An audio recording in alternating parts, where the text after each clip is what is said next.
Shalom shalom bene data mwese abakurikije ijambo ry'Imana muri uyu mwanya. Uwiteka Imana abishimire abahaza uburame n'umugisha mu izina rya Kristo. Uyu ni wa mwanya wacu mwiza cyane wo kuganira ku ijambo ry'Imana. Shimye Imana yabarinze nanjye ikandinda. Imana yacu ni Imana y'urukundo, ni Imana ibera hose icyarimwe. Iraturinda twese, iraturwanirira kandi tubera amaso. Iyo Mana yacu nihabwa icyubahiro n'ikuzo mu izina rya Yesu. Kandi ikindi mbasabiye umugisha w'Imana kubwo gukunda ijambo ry'Imana, kubwo gukunda Imana, kubwo kugerageza kuyishakana umwete. Mwese abakunzi ba Naweza TV muhabwe umugisha. Ndabibona umwete wanyu mugira, muhati, ndabibona uburyo dukoraniye umurimo. Ndababona kuri channel mukurikira ijambo ry'Imana, mutanga za comments, musharinga ijambo ry'Imana. Nukuri umuhati wanyu usubusa ku mwami. Kandi tuzagororerwa, ibyo dukora byose tuzabigororerwa. Wowe ufata amamega yawe ukoherereza abandi ijambo ry'Imana, nagira ngo nkubwire ngo uko nzagororerwa giye utwara umwanya ngategura ijambo ry'Imana ngasenga nkarikoherereza nawe ukaryohereza abandi, twebwe twese tuzagororerwa kuko Imana yacu ntabwo inegurizwa izuru. Reka rero dukomeze kuyikorera mu buryo bwose dushoboye. Haleluya. Tugere kuganira ku ijambo ry'Imana.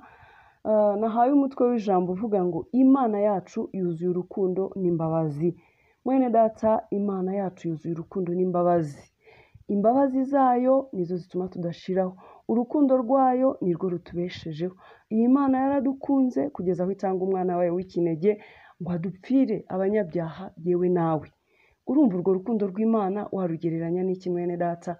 Imana yaradukunze bihebuje, iturema mu buryo butangaje, iturutisha ibindi biremwa, iturema mu ishusho yayo kubera urukundo yadukunze utagira akagero. Haleluya.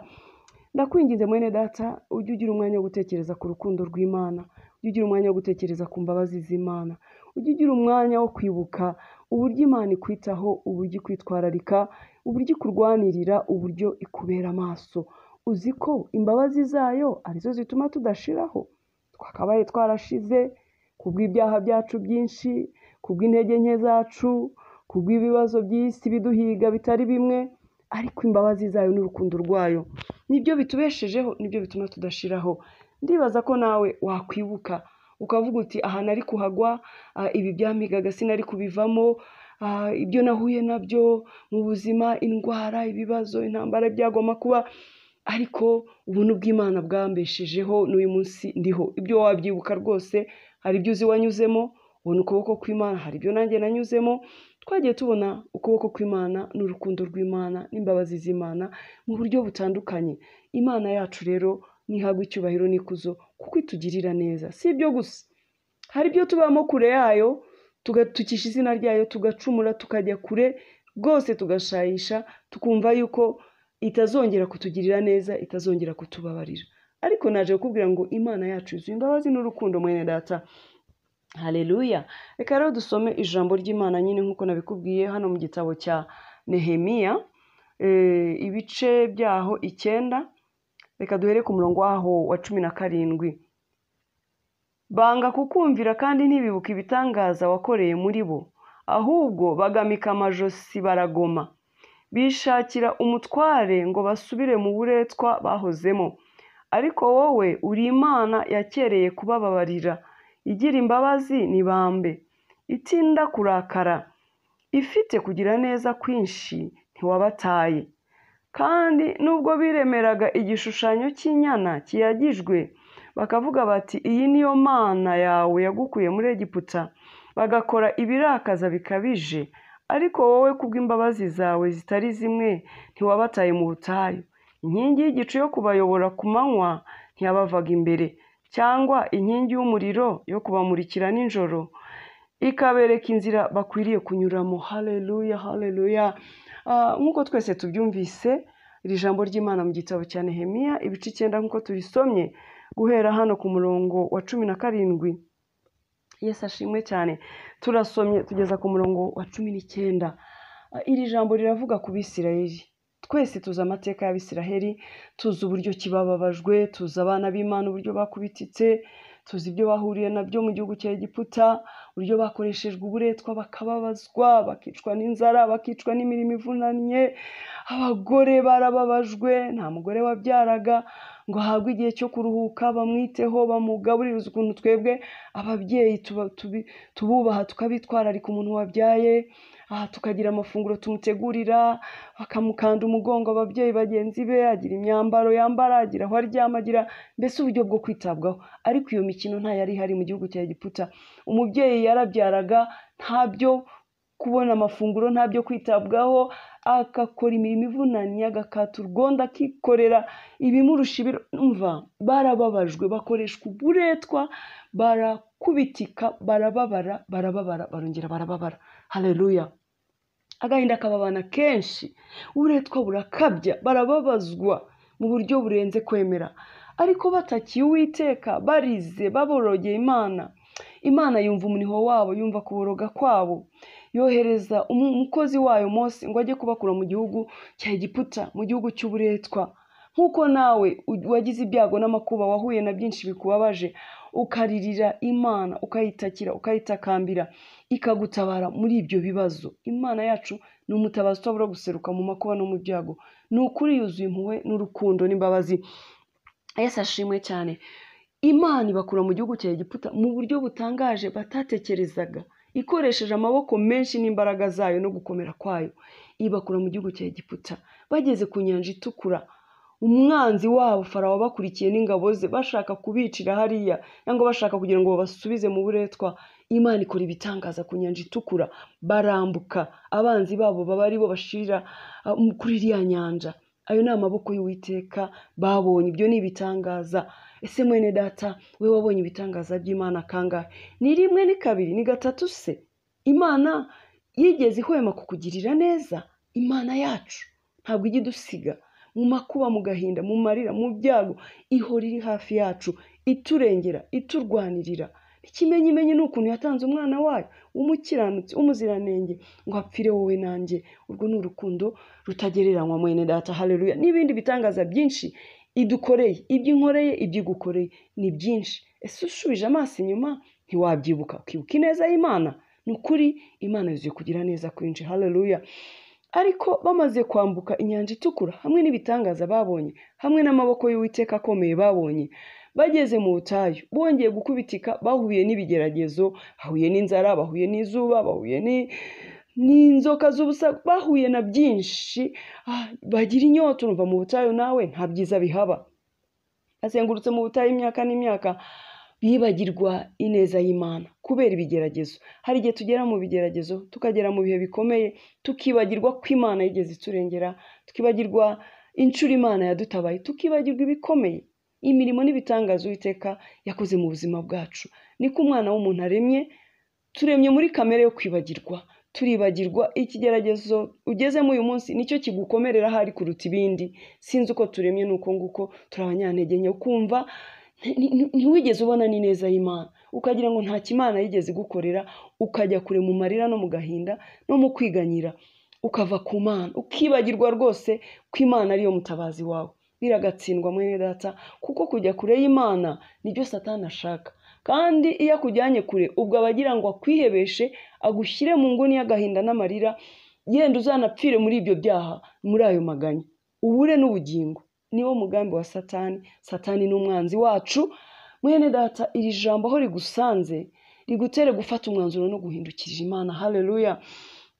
Abangaba rero bagenzi bacu nabo bageze mu butayu, baribagirwa, baracumura, baritotomba, bariganyira, batuka Imana, bayivaho, bati n'ubundi ntabwo ari Imana yaturengeye. Mbega baribagirwa, baratangira bicurira igishushanyo cy'inyana, baratangira barakiramya, bati ni we Mana yacu yadukuye mu butayu. Baratangira bati dushaka umutware uzadufasha, uzatujya imbere. Baratangira Mose bamutera umugongo. Mbese bibagirwa Imana, bibagirwa ineza y'Imana. Haleluya. Bagamika amajosi, bibagirwa kugira neza kw'Imana.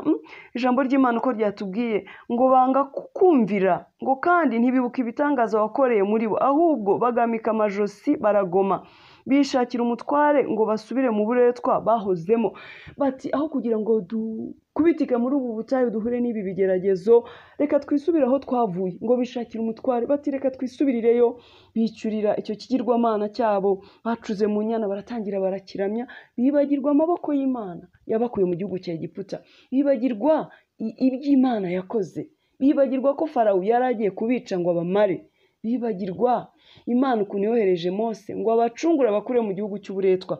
Ibyo byose barabyibagirwa. Niko tumeze nawe, hari ibyo wibagiwe Imana yagukoreye byinshi. Ikigeragezo cy'uyu munsi cyakwibagije ibitangaza by'Imana. Urahuri mu marira, uri mu maganya, uri mu gahinda, waretse Imana, ntugisenga, ntukikorera, ntukiyegera, ntugikora imirimo myiza, uriho uriganyira, uriho uritotomba, uri mu byangwa n'amaso y'Uwiteka. Wenda hari uwavuye ku Mana akavuga ati ntacyo mbona cyiza ku Mana, reka nigire mu nzira zanjye nishakira ibisubizo, nirwanirire.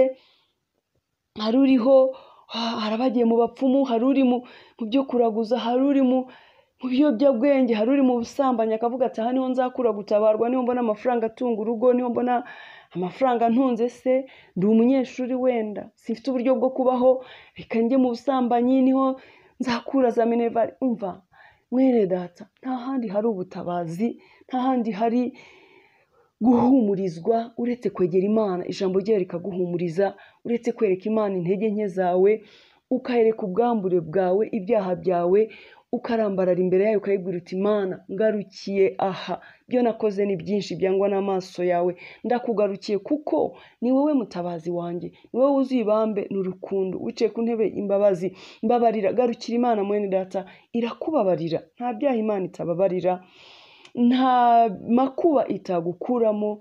Imana ni umutabazi utabura guseruka mu makuba no mu byago. Nawe uri umugabo wo kuyihamya, yagutabaye kenshi kenshi kenshi. Hari aho wabonaga uri buhagwe, hari ibyo wabonaga utazavamo, hari ubuzima wari urimo utazi ko wavamo, ariko aho naho wabonye ukuboko kw'Imana.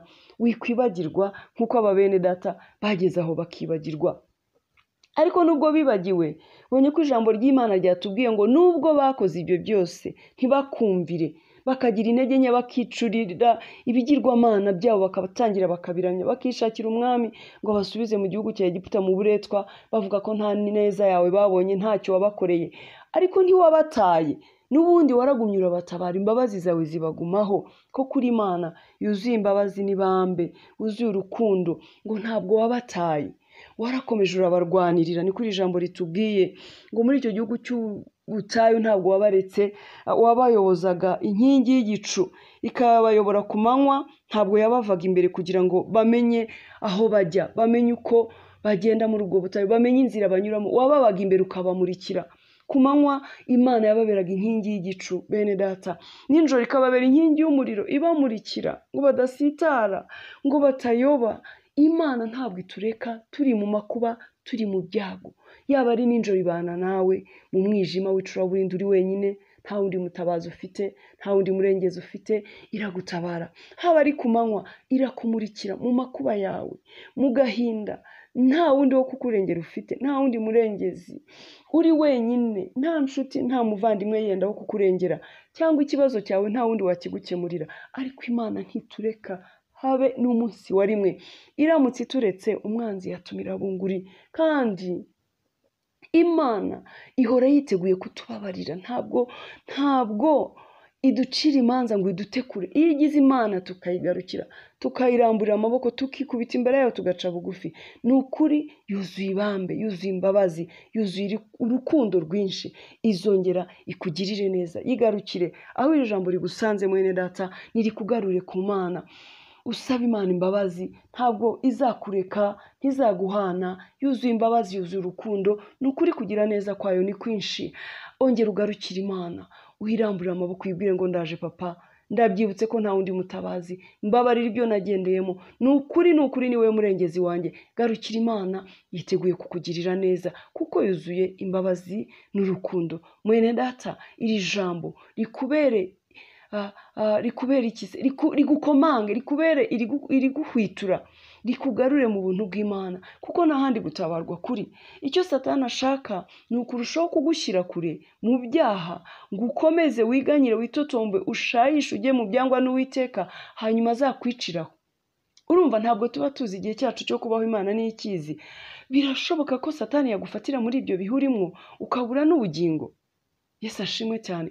N'aba Bisirayeli hari benshi baguye mu butayu kandi bararimbuka, kuko bari bagiye kure y'Imana. Ese mwene data, byakumarira iki kuba warabayeho ukabura ibyo byiza uriho ugerageza gushaka mu nzira zitari zo, kandi n'ubugingo ukazabubura?